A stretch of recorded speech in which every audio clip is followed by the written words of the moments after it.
Time to bring in Tony Dungy, our colleague on Football Night in America, Super Bowl winning head coach, of course, Indianapolis, and his time before that, great head coach Tampa Bay, of his playing exploits that we've talked about. But Tony is there's the voice of reason, to be really frank with you. For so many of us, at times of difficulty and times of trying to figure out what's the next step, what's the right way. We look to Tony so often for his wisdom and leadership. Tony, we started this conversation 6 days ago on Friday last week, after everything that started to bubble up in a place close to your heart, Minnesota, where if you weren't with us, Tony went to college, still has family in that area. The week that has ensued has taken so many different turns. What has been the thing that is sticking with you the most as we try to navigate through this new series of issues? Well, I think, Mike, it's what I said from the beginning. This has to result in a change of hearts and a change of attitudes. That's how this is going to be solved. It's not going to be solved by protests. It's not going to be solved by we're going to win the streets back by dominating the streets and getting people back in order. This is going to be done by a change of hearts. And the only way that's going to happen is communication, talk, listening, and trying to see everyone's point of view and saying, how can we come together as a country and make this country better?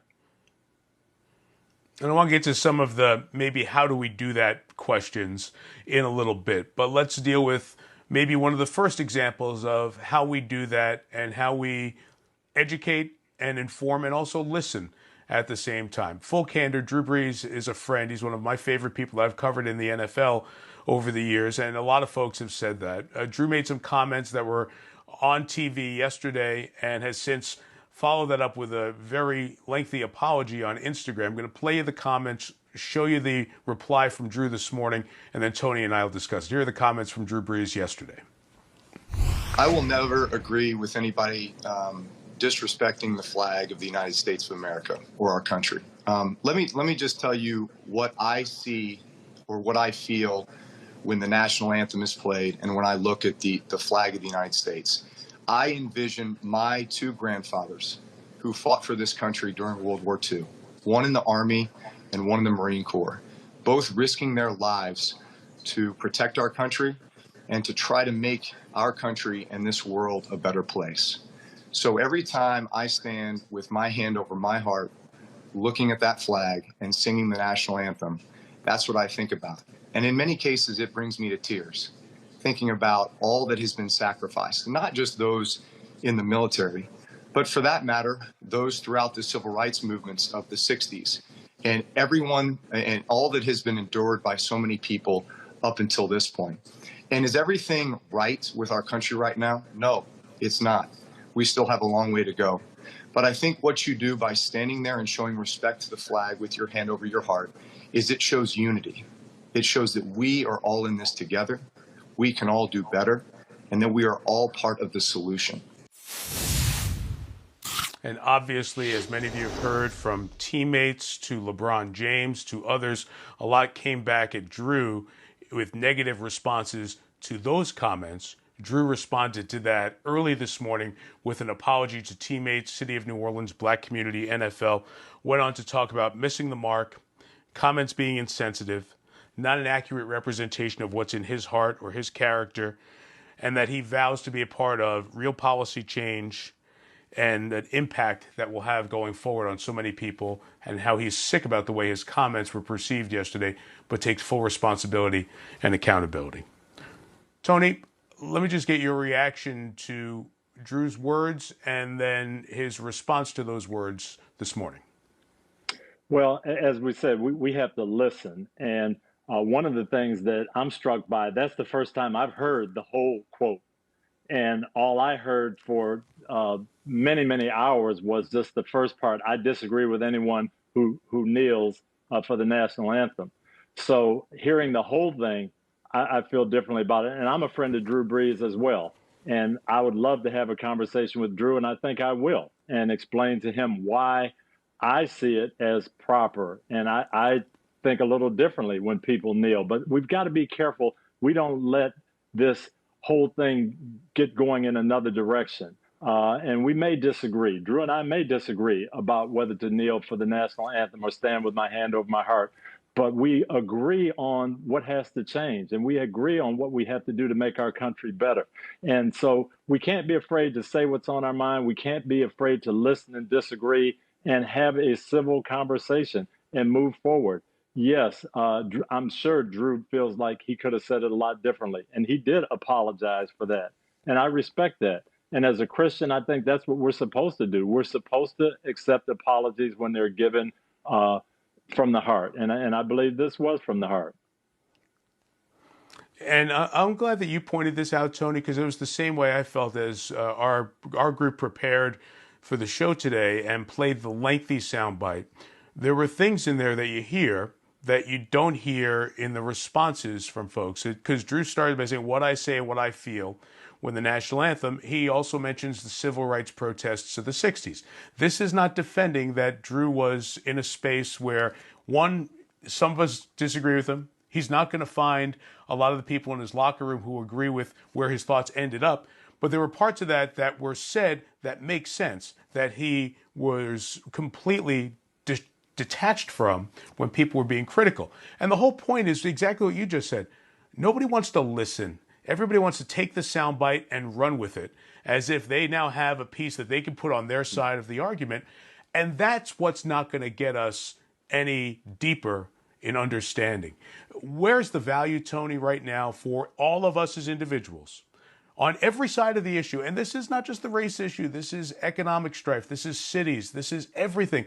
The value of learning how to listen and civilly disagree with people and be okay walking away saying, well, you think that, I think that, that's okay. We can move on and not hate each other because we disagree. Yeah. And when I hear the whole comment, I would love to talk to Drew and say, yes, I hear what you're saying. Now, here's what I feel when the national anthem is played. And yes, I had relatives in the military, and I understand all that. But this is not about the military. This is not about the flag. This is about something different. And let's have that discussion. And, you know, we can do that. And we've got to be able to do that if we're going to get this situation solved. The Colin Kaepernick issue will continue to come up for many years and for a variety of reasons. And one of the reasons it's coming up right now, Joe Lockhart, who was working for the National Football League, formerly worked in the White House as a press secretary, he has come out now detached from the NFL and talked about some of the issues and why Colin Kaepernick didn't return to a team along the way over these couple of years. Do you think the Kaepernick protests are now being seen in a different light by people who maybe a year or so ago, 6 months ago, still thought that it was not the right thing to do at that time? I absolutely do think they're seen in a different light now. I'm old enough to remember Muhammad Ali in 1967. And when he did not step forward and go into service, he was vilified. And many people thought that it was un-American. And then 5 years later or 6 years later, at the end of the war, he's looked at completely different and became a hero for those of us standing for human rights. So I think the same thing has happened with Colin Kaepernick, and not just Colin, but all the guys who were kneeling. As we said the other day, we did some shows and talked to young men about why they were kneeling, what their purpose was, and it was beautiful. But now it's maybe being seen in a different light and maybe understood a little bit better, and that's what we've got to walk through. Vic Fangio, the coach of the Denver Broncos, also made comments about his perception of where racism is in the National Football League right now. He's had to walk back those comments. We'll have to deal with his team in a different way. So, Tony, there are going to be toes stepped on. There are going to be feelings hurt. There are going to be players who you're asking to come together in the spirit of winning a championship and playing successful on-the-field football who are going to have some raw emotions shared. Yeah.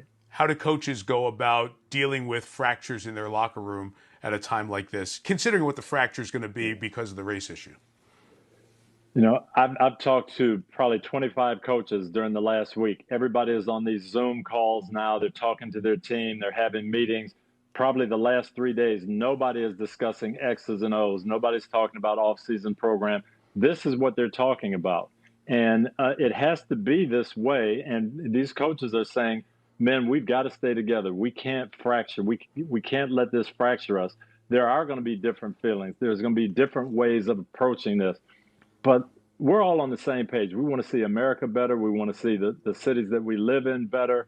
And how can we as a team stay together with different ideas, different backgrounds, but the same goal? We want to win a Super Bowl on the field. We want to make our city a better place to live off the field. How can we do it together? That's what coaches have to emphasize. What about owners? What about Commissioner Roger Goodell? They're the ones who we look for statements, and maybe it's a financial donation here, but that helps. There's no doubt. In every cause, that helps. But the real action is going to be part of the legacy here. What about the voice of ownership and how important that is, and what they say and do, more importantly, right now? And that's not just football, by the way. That's every sport across the board. I think that is so huge. And that was one of my criticisms during this whole kneeling process that we had a couple of years ago. I felt like, and I said on our show, if I was still in the game, if I was still coaching, I would ask our owner to come down and meet with our players. Let's talk about what's on their mind. Hey, if we don't want them kneeling for the national anthem, let's not take that 1.5 minutes before the game. Let's give them a platform. I'll give up 20 minutes of my press conference time. Will our owner facilitate that for our players and give them some time, maybe on our local TV stations, to talk about what's on their mind, why they're hurting, and what suggestions they have? But I think our ownership has to be involved, and they have to become part of the solution. If you're sitting in that head coach's chair right now, do you sense that this is going to be a real major issue to deal with come the fall, when we get to how will players react for the national anthem, and how your team's going to try to find a way to stay together and still do your job while still giving everyone the space for what is a more powerful and louder voice on social issues than it ever has been for athletes? I think it absolutely is going to be critical for coaches to deal with this. The talent doesn't win in the National Football League. Unity and togetherness wins. And so if you're not unified and you're not together, you're going to have a tough time functioning this year. So if I'm a head coach right now, that is the first thing I'm talking about with our players. How can we come together and be unified as we go forward? How can we have some action steps and some goals in mind? But let's not get fractured. Let's stay together as a group of young men wanting the country to be better. And we talked about this last week, but those who weren't with us on Friday when we had the initial conversations. I'm thinking, Tony, about what the actual betterment of a city can look like with athletes who represent those cities. How can a player who may spend 3 or 4 years in Indianapolis or Tampa or Miami or Detroit or Los Angeles, how can they, during their time, use the fact that a lot of people know them because of the number they wear and the catches they make, to make that city or their city back home where they're from a better place in terms of race relations and conversations? So much of it is the emphasis that we put on it. And I know in Tampa and Indianapolis, we had a number of guys who did awesome things out in the community. And we covered some young men at different teams who were trying to be part of the solution and going and visiting police precincts and trying to pull teen groups together and visit there and have the police come in and talk to these young people. And there's so many things that can be done, but just using that voice and that personality, I think we're going to have a number of creative things that can be done, but it's got to start in ways that we can change hearts and we can change attitudes. And I can't wait to see what our players are going to come up with. I think we'll have some things that we'll really be proud of, Mike. Can I throw this out there? I'm just curious, if I was somebody in PR or community relations with your team and I came to you as a coach and threw this suggestion out. So often we hear about players visiting with police, players visiting with teens who are in areas where there has been a high percentage of crime, and trying to teach them a better way, a more successful way, a way to be law-abiding and contributing citizens. What if the players and their visibility and their star factor are used to speak to CEOs, CFOs, corporate leaders in those cities, and maybe help explain the gap to them because of their athletic prowess and their recognition. Maybe that group can message to the leaders of these companies who can lead their companies and the employees there to help make a better society. To me, sometimes those leaders going down to their groups might help build better communities outside of the teen group that has been in a tough spot in a tough neighborhood that we're trying to get out of crime's way and get into education's way. No question. Those are the things that we have to think of. Think outside the box. And I know in Tampa, that is going on quite a bit. The Tampa Bay Lightning are doing a great job of trying to facilitate that. Derek Brooks happens to be with them. And so I get a lot of inside information from Derek. But just what you're saying, community, yes, government, but also our corporate leaders and trying to bring everybody together. It's another step, and there are many answers out there. And I think the number one thing is to listen. And we love listening to you. Thanks for being so generous with your time, both publicly and privately, for so many of us who are friends and for coaches around the National Football League. We appreciate it as always. Tony, I'll talk to you soon. Thank you very much, Mike. Great to be with you. Hi, I'm Mike Tirico, and thanks for watching. Make sure to hit subscribe for the latest news and highlights from NBC Sports.